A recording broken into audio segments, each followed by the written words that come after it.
Hello students. अब हम लोग जेई मेन आपको जो असाइनमेंट मिला है PYQ उसका डिस्कशन करने वाले हैं। ये असाइनमेंट का क्वेश्चन है सारे जो आपको असाइनमेंट दिया गया था। और जेई मेन आपको प्रीवियस ईयर भी डिस्कस किया था मैंने आपको।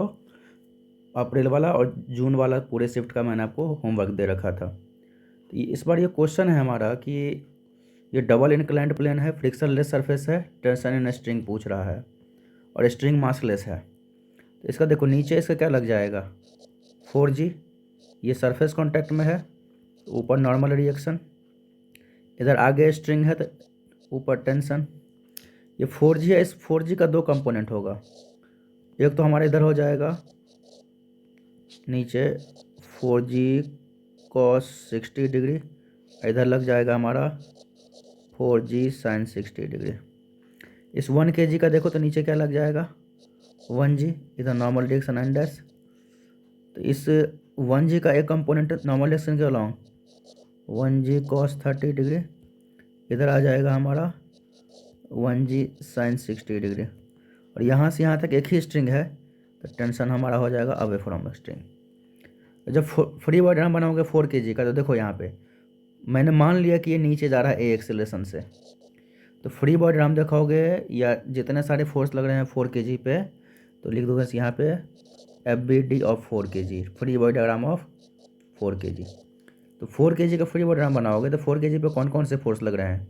तो एक तो इधर लग रहा है हमारा 4G sin 60 डिग्री, पीछे लग रहा है टेंशन, इसके नीचे लग रहा है हमारा 4G, इधर लग रहा है हमारा नॉर्मल रिएक्शन और इधर था हमारा 4G cos 60 डिग्री और नीचे आ रहा था ये। तो जिधर नेट फोर्स लगेगा उधर ही कोई ऑब्जेक्ट नीचे आएगा। तो नेट फोर्स मोशन के अलॉन्ग देखोगे तो नेट फोर्स किधर लग रहा है मोशन के अलॉन्ग नीचे। तो 4G sin 60 degree minus T equals to 4A, पहला इक्वेशन। अब किसका फ्री बॉडी डायग्राम बनाएंगे FBD ऑफ 1 kg। तो 1 kg का फ्री बॉडी डायग्राम तक बनाओ। तो इधर क्या लग रहा था हमारा नीचे सीधे 1G, ये नॉर्मल डायरेक्शन एंड एस मैंने मान लिया। ये 30 डिग्री था क्योंकि ये 30 डिग्री तो ये भी 30 डिग्री, जैसे ये 60 था तो ये भी 60 डिग्री था, तभी तो कंपोनेंट तोड़े हैं। तो 1G का एक कंपोनेंट हमारा क्या हो जाएगा 1G cos 30 डिग्री, इधर हमारा क्या हो जाएगा 1G, सॉरी उल्टा बोल दिया मैंने, यहाँ पे होगा हमारा 1G cos 60 degree 30 degree sorry, cos वाला कंपोनेंट। इधर क्या हो जाएगा हमारा साइन वाला कंपोनेंट। ऊपर क्या होगा टेंशन, ये जा रहा है ऊपर की ओर। यदि 4 kg नीचे आ रहा है तो 1 kg किधर जाएगा ऊपर की ओर जाएगा, ये बात हमें पता है। तो ऊपर की ओर जा रहा है तो मोशन जिधर है उसी का अलॉन्ग नेट फोर्स लगेगा। तो मोशन के अलॉन्ग नेट फोर्स किधर लगेगा ऊपर की ओर मोशन है तो T minus 1G sign 30 degree हमारा किसके इक्वल हो जाएगा 1 इंटू ए। ये सेकेंड इक्वेशन। आपके पास दो इक्वेशन है और दो वेरिएबल है, सॉल्व करोगे आपका इसका आंसर ये आ जाएगा। तो सॉल्व कैसे करोगे, फर्स्ट इक्वेशन और सेकेंड इक्वेशन को ऐड कर देना, यहाँ से ए आ जाएगा एक्सेलरेशन का वैल्यू। इस एक्सेलरेशन का वैल्यू किसी भी इक्वेशन में पुट कर दो तो वहाँ से आपको टेंशन आ जाएगा। फिर नेक्स्ट क्वेश्चन है हमारा दूसरा question, given below are two statements. Statement 1 है an elevator can go up और down with uniform speed, then its weight is balanced with the tension of cable. फिर हमारा है force exerted by floor of an elevator on foot of the person standing on it is more than weight when elevator goes down with increasing speed। अब देखो यहाँ पे कहानी बहुत बढ़िया है ये स्टेटमेंट। तो पहला स्टेटमेंट है कि कोई लिफ्ट नीचे एलिवेटर नीचे आ रहा है यूनिफॉर्म स्पीड से। तो यूनिफॉर्म स्पीड है तो वी हमारा क्या होगा कांस्टेंट। जब स्पीड कांस्टेंट है तो स्पीड के कारण जो एक्सेलरेशन होगा वो क्या हो जाएगा हमारा जीरो, क्योंकि ए हमारा क्या होता है dv/dt। जब स्पीड ही कांस्टेंट है तो इसका डिफरेंशिएशन कितना हो जाएगा जीरो। तो ये हम कह दिए यहाँ पे एक्सेलरेशन जीरो हो गया। और जब एक्सेलरेशन जीरो हो गया तो उस एलिवेटर के अंदर कोई भी ऑब्जेक्ट है, उस एलिवेटर के अंदर कोई भी मान लो यही आदमी ऑब्जेक्ट है, यदि इस एलिवेटर का एक्सेलरेशन जीरो है तो एलिवेटर के अंदर जो भी ऑब्जेक्ट है वो एक इनर्शियल फ्रेम में है। इनर्शियल फ्रेम कौन सा फ्रेम होता है, वैसा फ्रेम जो नॉन एक्सेलरेटेड या नॉन रिटार्डेड हो तो उसको बोलते हैं हम लोग इनर्शियल फ्रेम। और इनर्शियल फ्रेम हमारा जो होता है या तो वो रेस्ट में रहेगा या तो वो यूनिफॉर्म मोशन में होगा। तो ये आदमी अभी इनर्शियल फ्रेम में है, और जब भी इनर्शियल फ्रेम में होगा तो कोई स्यूडो फोर्स नहीं लगेगा, न्यूटन्स लॉ यहाँ पे वैलिड होंगे। और यहाँ पे जो वेट जो है हमारा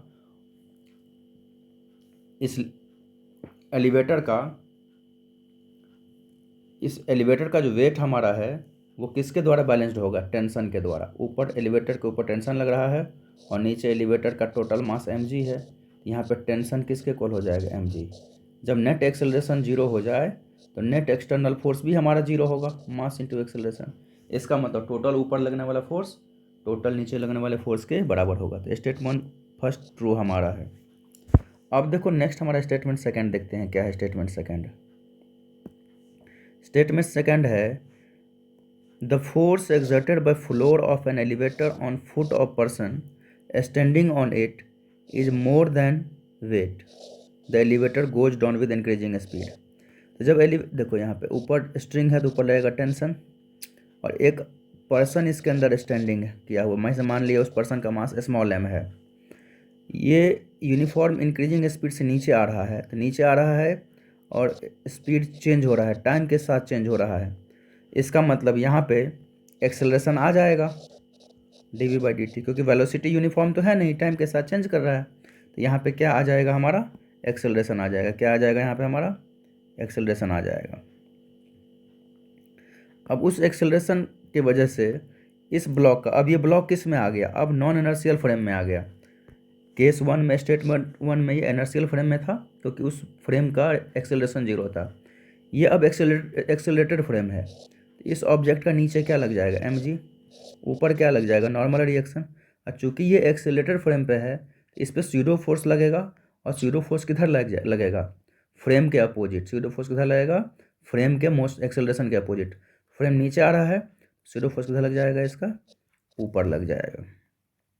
तो जो स्यूडो फोर्स ऊपर लग गया, तो आपको पता है कि ये आदमी यदि वेइंग मशीन पे खड़ा है तो वेइंग मशीन हमेशा नॉर्मल रिएक्शन मेजर करता है। वेइंग मशीन हमेशा क्या मेजर करेगा? Normal reaction. और ब्लॉक पे लगा दिए हैं, सॉरी ऑब्जर्वर पे लगा दिए हैं, जो आदमी खड़ा है उसके अंदर पर्सन, उस पे लगा दिए हैं स्यूडो फोर्स। तो स्यूडो फोर्स तभी लगता है जब आपको उसके अंदर, फ्रेम के अंदर न्यूटन्स लॉ लगाने होते हैं। तो स्यूडो फोर्स लगा दिए हैं, तो अब ये जो ये पर्सन है उसके अंदर, तो ये अपने आप को क्या रख फील करेगा? हम तो रुके हुए हैं, दुनिया ही मूव कर रही है। मतलब वो अपने आप को क्या कर लिया? रेस्ट में ले आया। स्यूडो फोर्स किसी भी ऑब्जेक्ट पे लगाते हैं तो स्यूडो फोर्स लगाते ही हैं नॉन इनर्शियल को एनर्शियल बनाने के लिए। पहले एक्सेलेटर फ्रेम था तो उसको एनर्शियल बनाने के लिए, नॉन एक्सेलेटर बनाने के लिए एक्सेलरेशन के अपोजिट हम लगा देते हैं एक्स्ट्रा एक्सेलरेशन, जिसके वजह से स्यूडो फोर्स प्रोड्यूस होता है। तो इस पे ऊपर कितना फोर्स लग रहा है? n+fp।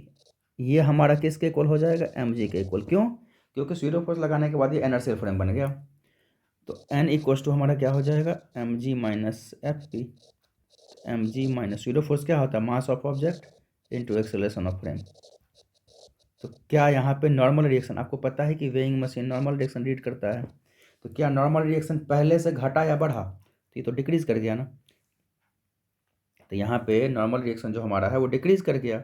इसका मतलब पर्सन का जो वेट है हमारा वो कम हो गया, बढ़ा नहीं। तो इसका मतलब स्टेटमेंट सेकंड क्या हो गया हमारा? फॉल्स। तो स्टेटमेंट फर्स्ट हमारा ट्रू है, स्टेटमेंट सेकंड क्या है हमारा? फॉल्स है। तो इसका मतलब हमारा इसका कौन सा ऑप्शन हो जाएंगे? Second option. फिर हमारा बच्चों थर्ड क्वेश्चन है, बहुत बढ़िया क्वेश्चन है थर्ड, कि एक ब्लॉक है, वो एक इंक्लाइंड प्लेन पे रखा हुआ है, एंगल ऑफ इंक्लिनेशन 45 डिग्री है। If the force required to just push it up the inclined is 2 times the force required to just prevent it from sliding down, the coefficient of friction पूछ रहा है। बहुत बढ़िया question है ये। तो सबसे पहले हम इसको देखेंगे, नीचे से क्या लग जाएगा? mg। इधर क्या लग जाएगा? Normal reaction.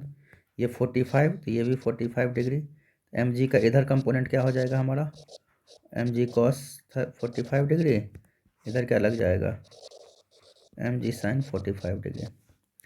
तो यहाँ पे देखो, यहाँ पे कह रहा है कि coefficient of friction between the block. तो यहाँ पे देखो, ये नॉट मोशन या तो नीचे आ रहा है या तो ऊपर आ रहा है। प्लेन के परपेंडिकुलर तो कोई मोशन नहीं है, तो प्लेन के परपेंडिकुलर ऊपर कौन सा फोर्स लग रहा है, नॉर्मल रिएक्शन। ये किसके द्वारा बैलेंस्ड हो जाएगा, mg cos 45 डिग्री के द्वारा। नॉर्मल रिएक्शन हमारा क्या हो जाएगा यहाँ पे, m मास कितना है 2, और g का वैल्यू मैंने कैलकुलेशन इजी करने के लिए लिखा 10, और cos 45 कितना होता है 1/√2, तो काटो ये कितना आ जाएगा 10√2।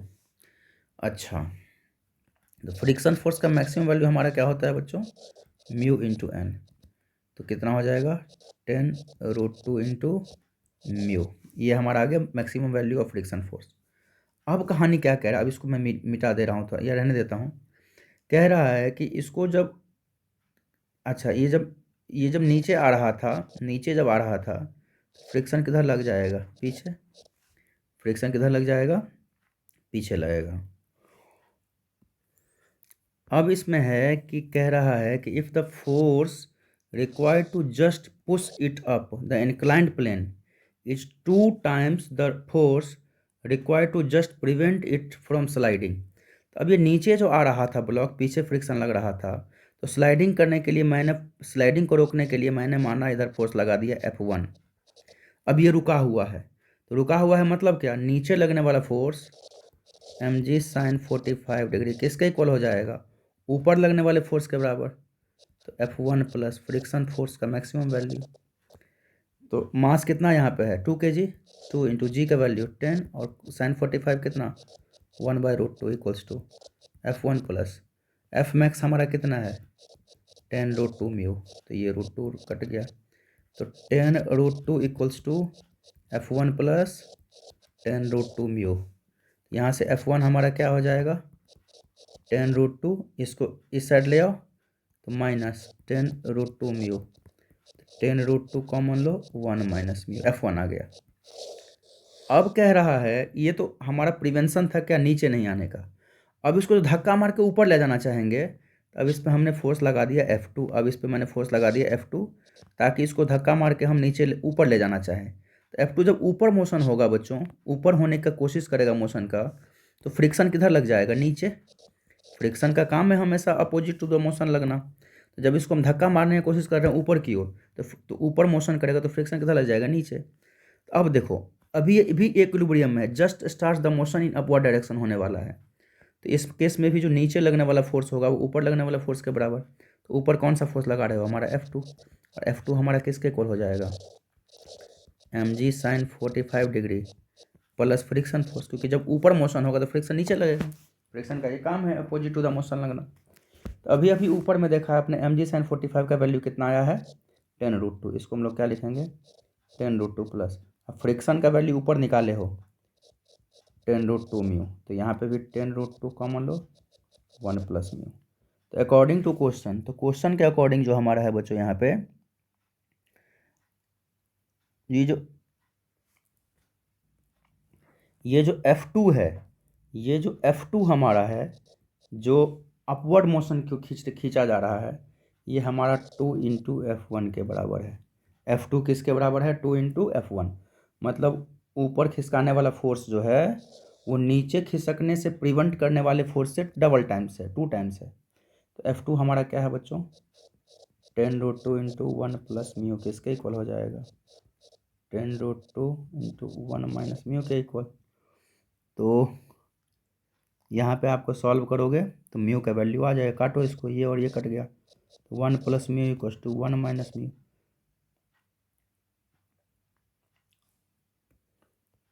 सॉरी, यहाँ पे 2 से तो मल्टीप्लाई किए ही नहीं, 2 टाइम्स है ना, तो 2 छूट गया था, 2 से मल्टीप्लाई कर दिए, तो 10√2 कट गया, तो 1 प्लस म्यू इक्वल्स टू क्या होगा 1 इंटू 2, 2 माइनस म्यू, इस म्यू को इधर ले जाओ, इस 1 को इधर ले आओ, तो 2 माइनस 2 म्यू, तो कितना हो जाएगा म्यू प्लस, ये माइनस वाला है जब इधर जाएगा तो प्लस हो जाएगा, 2 म्यू इक्वल्स टू 2, ये 1 है तो -1, तो 3 म्यू इक्वल्स टू 1, तो म्यू इक्वल्स टू 1/3, मतलब क्या 0.33। इसका आंसर हमारा हो जाएगा फर्स्ट पार्ट।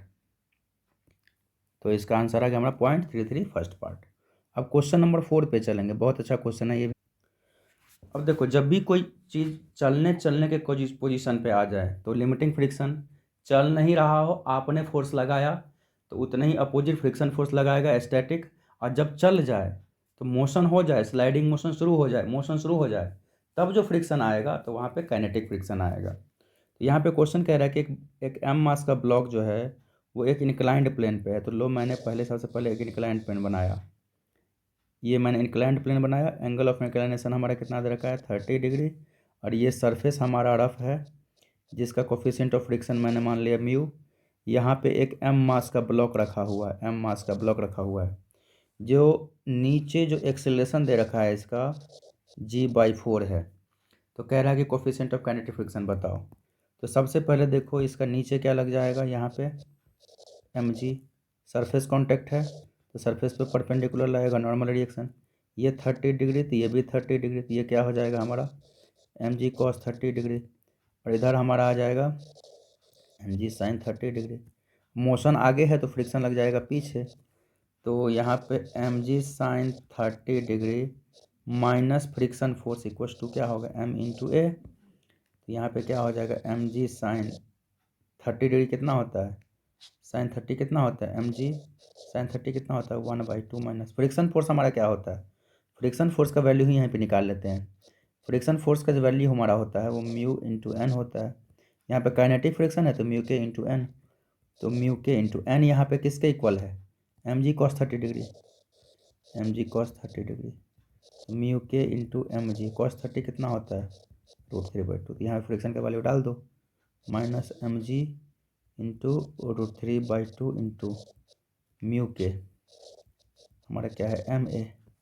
यहाँ पे m कॉमन लो, कितना हो जाएगा, यहाँ पे ऊपर में mg ही कॉमन लो, तो 1/2 माइनस √3/2 म्यू के किसके को m इंटू ए का वैल्यू क्वेश्चन में कितना दे रखा है g/4, mg से mg उड़ गया तो 1/2 माइनस √3/2 इंटू म्यू के किसके इक्वल होगा 1/4।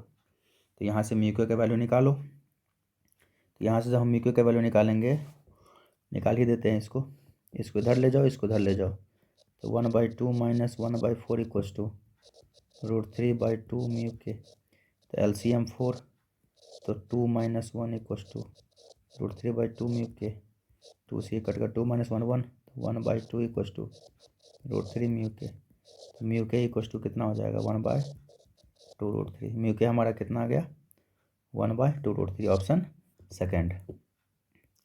देखो नेक्स्ट क्वेश्चन हम लोग करेंगे, तो इसका कॉन्सेप्ट मैं सीख लेता हूँ सबसे पहले। यदि कोई इंक्लाइंड प्लेन है, थोड़ा सा अच्छा नहीं बनाइए, यदि कोई इंक्लाइंड प्लेन है बच्चों, यदि ये स्मूथ है, यदि इंक्लाइंड प्लेन स्मूथ है तो इसका नीचे गिरने का एक्सेलरेशन हमारा क्या होता है, यदि ये थीटा है स्मूथ है तो एक्सेलरेशन हमारा क्या होता है g sin थीटा। और यदि यही इंक्लाइंड प्लेन हमारा रफ हो गया, यही इंक्लाइंड प्लेन हमारा रफ हो गया थीटा, और यहाँ पे हम ब्लॉक रख दिए, कोफिशिएंट ऑफ फ्रिक्शन म्यू है, तो स्मूथ था तो नीचे हमारा क्या लग रहा था एक्सेलरेशन g sin थीटा, और पीछे फ्रिक्शन के वजह से एक्सेलरेशन हमारा क्या होता है म्यू के इंटू जी, ये म्यू इंटू जी। तो फ्रिक्शन वजह से रिटार्डेशन होगा हमारा म्यू इंटू जी, मैक्सिमम रिटार्डेशन तो पता ही है आपको। तो नेट एक्सेलरेशन नीचे की ओर क्या लग जाएगा ए नेट, यहाँ पे ए नेट हमारा किसके इक्वल हो जाएगा g sin theta minus mu g cos theta, ये भूल गया था मैं, म्यू जी कॉस थीटा। तो जी कॉमन लो, क्या हो जाएगा sign theta minus mu cos theta net. जब आपका इंक्लाइंड प्लेन पे फ्रिक्शन हो, तो ये दो कंडीशन याद रख लेना। जब सरफेस स्मूथ हो तो हमारा सीधे एक्सेलरेशन क्या हो जाएगा नीचे जी साइन थीटा, और जब सरफेस हमारा रफ हो तो नेट एक्सेलरेशन नीचे की ओर क्या हो जाएगा g sine theta minus mu g cos theta, या g into sine theta minus mu cos theta. कहानी आपका हो गया, इसी पे क्वेश्चन दम तोड़ दिया। अब यहाँ पे कह रहा है कि देखो जितना ज़्यादा एक्सेलरेशन होगा उतना ही कम टाइम लगेगा नीचे आने में। तो यहाँ पे जो A1 हमारा जो है जी साइन थीटा, ये थीटा हमारा कितना 45 डिग्री, तो इस केस में यदि ये 45 डिग्री हो जाएगा तो जी साइन 45 हमारा कितना हो जाएगा 1/√2, तो ये हमारा हो जाएगा g/√2, और ये कितना हो जाएगा जी साइन, ये थीटा 45 डिग्री है तो कितना हो जाएगा साइन 45 1/√2 माइनस म्यू कॉस 45 1/√2। यहाँ पे g/√2 common low, 1 minus mu A net. तो यहाँ पे कह रहा है कि यदि ये स्मूथ था, यदि ये हमारा सरफेस स्मूथ था तो टाइम लग रहा था हमारा t1। टाइम क्या लग रहा था हमारा? t1 टाइम लग रहा था।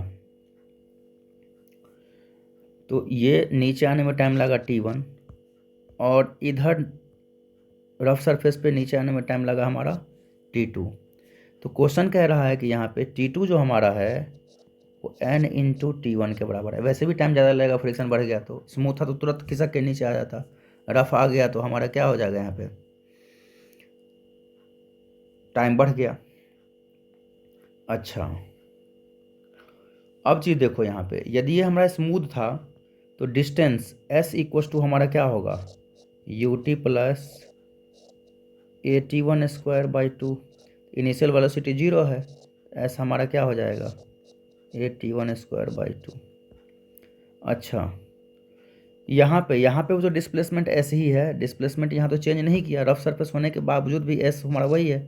यहाँ पे हमारा क्या, s equals to ut plus ये जो हमारा है ए नेट, इसको मैं मान लेता हूँ a डैश इंटू t2²/2। तो ut तो यहाँ भी 0 है इनिशियल वेलोसिटी, तो s हमारा क्या हो जाएगा, a डैश t2²/2। तो दोनों केस में चाहे रफ हो या स्मूथ हो, डिस्प्लेसमेंट तो उतना ही s है इंक्लाइंड प्लेन पे। इसका मतलब यहाँ पे s जो हमारा है वो किसके इक्वल हो जाएगा, at1²/2। ये किसके बराबर, a डैश t2²/2। तो ये और ये कट गया, तो a हमारा क्या है बच्चों, a हमारा क्या है, g/√2 t1² equals to a dash हमारा क्या है, g/√2 1 माइनस म्यू, और t2 कितना है हमारा, चलो रहने देते हैं, t2²। यहाँ पे देखो t1 जो हमारा है वो n इंटू t2 है, या t2 equals to n into t1। तो g/√2 से g/√2 काट दो, तो t1² इक्वस टू क्या हो जाएगा, 1 माइनस म्यू, और t2 हमारा क्या है, n t1, इसका क्या है स्क्वायर। तो t1² equals to 1 minus mu into n t1²। तो t1 से t1 कट गया, तो यहाँ से आपको क्या पूछ रहा है, म्यू पूछ रहा है ना, कोई बात नहीं। तो 1 equals to 1 minus mu into, sorry n² भी तो होगा, n t1 का स्क्वायर है ना, n²। तो इसका मतलब 1 minus mu equals to 1/n²। तो म्यू इक्वस टू हमारा क्या होगा, 1 माइनस 1/n²। इसको सॉल्व करके n² इधर देखो, mu equals to 1 minus 1/n²। कौन सा ऑप्शन है हमारा, फोर्थ ऑप्शन हमारा है ये। तो इसमें आपको थोड़ा सा कैलकुलेशन है, आपको कॉन्सेप्ट याद रखना है कैसे बनाना है। ये सब कॉन्सेप्ट याद रखोगे ना तो आपको ज़्यादा प्रॉब्लम नहीं आएगी न्यूमेरिकल सॉल्व करने में, क्विकली आप सॉल्व करोगे। यदि ये आपको नेट नहीं पता होता, फिर यहाँ पे mg, normal reaction, g sin theta, acceleration निकालते लंबा प्रोसेस चला जाता, टाइम लग जाता वो। नेक्स्ट तो आपका ग्राफ का ही क्वेश्चन है कि एक फिगर दे रखा है यहाँ पे, मोमेंटम टाइम ग्राफ दे रखा है। तो कह रहा है कि identify the force is maximum and minimum, कहाँ पे फोर्स मैक्सिमम होगा, कहाँ पे मिनिमम होगा। लेकिन यहाँ पे जो t1 दे रखा है, t1 या t3 माइनस t2, ये जो हमारा ये गैप है ना, t3 माइनस t2, ये जो गैप है हमारा t3 minus t2 less than है t1 से, ये दे रखा है। तो आपको पता है ना कि फोर्स इक्वस टू dp/dt, मतलब क्या, स्लोप ऑफ pt ग्राफ। जिसका जितना ज़्यादा स्लोप होगा उस पर उतना ही फोर्स लगेगा। तो मैक्सिमम फोर्स कहाँ पे होगा, जिसमें सबसे ज़्यादा स्लोप होगा। तो सबसे ज़्यादा स्लोप किसका है, ए का, सॉरी सी का। सी का स्लोप देखो ना, ऑब्ट्यूज एंगल बन रहा है, ऑब्ट्यूज एंगल तो tan थीटा, थीटा ऑब्ट्यूज हो तो tan क्या हमारा होता है, मैक्सिमम वैल्यू। और वो मैक्सिमम वैल्यू भले ही नेगेटिव में हो तो मॉड तो पॉजिटिव होगा। तो जितना ज़्यादा एंगल, जितना ज़्यादा स्लोप, उतना ही ज़्यादा आपका फोर्स होगा। तो सबसे ज़्यादा फोर्स कहाँ पे होगा, सी पे। और सबसे कम स्लोप कहाँ पे दिख रहा है आपको, देखो ये था, और फिर वापस सबसे कम कहाँ पे दिख रहा है आपको, ये देखो ये वाला स्लोप, ये वाला स्लोप आपको सबसे कम दिख रहा है। तो यहाँ पे सॉरी, ये वाला स्लोप, ये स्लोप आपका सबसे कम दिख रहा है, क्योंकि देखो इसका स्लोप ये है और इसका स्लोप ये है। ये ग्राफ को जाना चाहिए था ऐसे, लेकिन ग्राफ झुक गया, ऐसे चला गया, स्लोप घट गए। स्लोप सबसे कम बी वाला पोर्शन का है, तो फोर्स सबसे कम किसका हो जाएगा, बी वाले पोर्शन को, सबसे ज़्यादा स्लोप सी वाले का, सबसे फोर्स सी वाले का, सबसे कम स्लोप बी वाले का, तो सबसे कम फोर्स बी वाले का। तो मैक्सिमम फोर्स हमारा सी पे, मिनिमम फोर्स हमारा बी पे। ऑप्शन क्या हो जाएगा इसका हमारा? थर्ड। ये तो कोई रॉकेट साइंस था नहीं, बहुत सिंपल क्वेश्चन था ये। अब नेक्स्ट क्वेश्चन जो है ये इक्विलिब्रियम पे क्वेश्चन है। ये आपके एनसीईआरटी में डिट्टो क्वेश्चन करवाया गया है यहाँ पे। तो आपको कैसे बनाओगे? √3 kg है, तो इसका नीचे क्या लग जाएगा? √3g जो mg होता है, यहाँ पे ऊपर टेंशन t। अच्छा, अब यहाँ पे देखो ये 30 डिग्री है, ऑब्वियसली ये भी हमारा 30 डिग्री होगा। और यहाँ से यहाँ तक एक ही स्ट्रिंग है ना, तो जब एक स्ट्रिंग हो तो टेंशन भी हर जगह क्या है? यहाँ पे सेम ही है। टेंशन भी हर जगह क्या है? यहाँ पे सेम ही है। तो कोई बात नहीं, तो इस टेंशन को भूल जाओ। यहाँ पे इक्विलिब्रियम में है, तो यहाँ पे पूरे को ही एक ब्लॉक मान लो। वैसे भी चलो कोई बात नहीं, यहाँ पे T2 मान लेता हूँ, मैंने मान लिया T2। यहाँ पे मान लो प्लग कर ली हो, फोर्स लगा, T2 हो गया। T है, ये थीटा है, तो ऊपर क्या लग जाएगा? T cos थीटा, और इधर हमारा क्या लग जाएगा? T sin theta. तो T cos थीटा हमारा यहाँ पे किसके इक्वल? T2। और T2 किसके इक्वल है हमारा? √3g। तो T cos थीटा कितना है? 30 डिग्री इक्वल टू √3g के बराबर। तो T और cos 30 हमारा कितना होता है? √3/2 इक्वल टू √3g। तो ये कट गया। टेंशन हमारा क्या होगा? 2g। टेंशन हमारा क्या होगा? 2g। जी का वैल्यू दे रखा है क्वेश्चन में 10। टेंशन कितना आ गया हमारा? 20 न्यूटन। तो यहाँ पे क्या पूछ रहा है आपको? टेंशन इन स्ट्रिंग, तो टी ही पूछ रहा था। ऐसे ही आगे सिंपल क्वेश्चन था ये। 20 न्यूटन लगा दो टिक यहाँ पे, कहीं पे दिख रहा है तो फर्स्ट। अब नेक्स्ट जो हमारा है, ज़्यादा सोचने वाली बात इसमें है नहीं। A stone tied to 1 centimetre long string at end is making 28 revolution in horizontal circle every minute. तो सबसे पहले आप ओमेगा कितना हो गया हमारा? 2πn by time 2। पाई का वैल्यू कितना? 3.14। एन क्या होगा? नंबर ऑफ रिवॉल्यूशन 28 बाय कितने देर में? 1 मिनट में, तो सेकंड में कन्वर्ट कर दो, तो 60। ये ओमेगा आ गया। तो एक्सेलरेशन पूछ रहा है, तो यहाँ पर लेंथ ऑफ स्ट्रिंग कितना दे रखा है? 180 सेंटीमीटर, तो कन्वर्ट कर दो मीटर में। अच्छा, तो फिर कह रहा है यहाँ पे एंगुलर एक्सेलरेशन जो होता है, सॉरी एक्सेलरेशन ऑफ स्टोन। यदि किसी स्टोन को आप किसी स्ट्रिंग में बांध के सर्कुलर पाथ पे दे दोगे, यदि किसी स्ट्रिंग को आपने या किसी ऑब्जेक्ट को आपने सर्कुलर पाथ में मूव करा दिया स्ट्रिंग से बांध के, ओमेगा वेलोसिटी से घुमाया, तो सेंटर की ओर लगने वाला एक्सेलरेशन हमारा क्या होता था? ω²r, जो नॉर्मल एक्सेलरेशन होता था। तो ओमेगा कितना हमारा आ गया? 2 × 3.14 × 28/60 का स्क्वायर इंटू r। r मतलब क्या? Length of string. तो एक 180 × 10⁻²। और इसका वैल्यू कितना दे रखा है हमारा?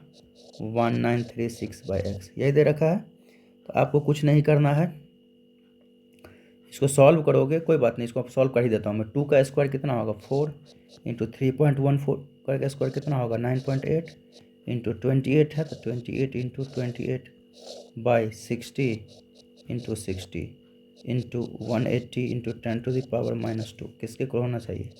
1936/x। यहाँ से आप इसको सॉल्व करोगे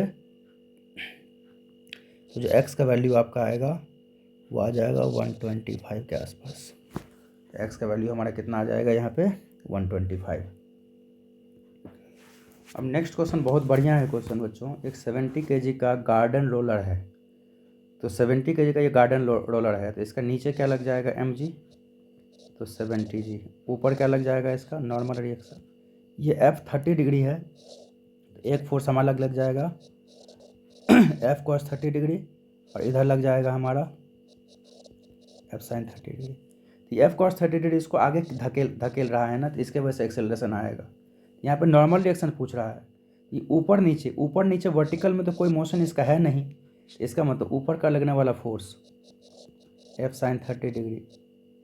ऊपर की ओर लगने वाला फोर्स कौन सा है हमारा? Normal reaction. ये किसके इक्वल हो जाएगा? नीचे की ओर लगने वाला फोर्स। नीचे हमारा कौन सा फोर्स लग रहा है? F sin 30 degree plus mg 70g। यहाँ पे अप्लाइड फोर्स कितना है? 200, और sin 30 कितना होता है? 1/2 प्लस 70, और g का वैल्यू रखा है 10, यहाँ पे दे रखा है क्वेश्चन में। ये 100 हो गया, नॉर्मल एक्सेलरेशन कितना हो गया 100 प्लस 70 इंटू 10 700, कितना आ जाएगा हमारा ये हमारा आ जाएगा 800 न्यूटन। तो ये टिक लगा दो थर्ड 800 न्यूटन।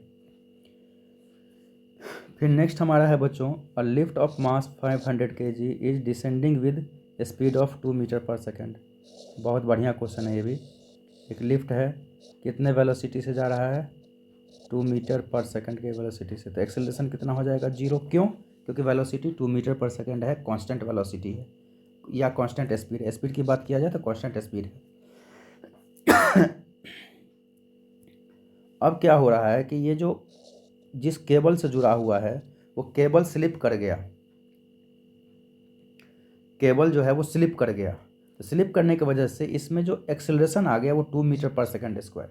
तो स्लिप करने के बाद जो वेलोसिटी से नीचे आ रहा था स्लिप से पहले, वो हमारा इसका इनिशियल वेलोसिटी यू हो गया। अब इसका जो एक्सेलरेशन आ गया बच्चों, यू हमारा कितना आ गया 2 मीटर पर सेकंड। स्लिप होने के कारण उसमें एक्सेलरेशन कितना पैदा आ गया 2 मीटर पर सेकंड स्क्वायर। तो कह रहा है कि 6 मीटर जाने पे 6 मीटर नीचे आया लिफ्ट, 6 मीटर नीचे आया लिफ्ट, तो यहाँ पे इसका काइनेटिक एनर्जी बताओ। 6 मीटर नीचे आया तो काइनेटिक एनर्जी, तो काइनेटिक एनर्जी का फॉर्मूला क्या होता है mv²/2।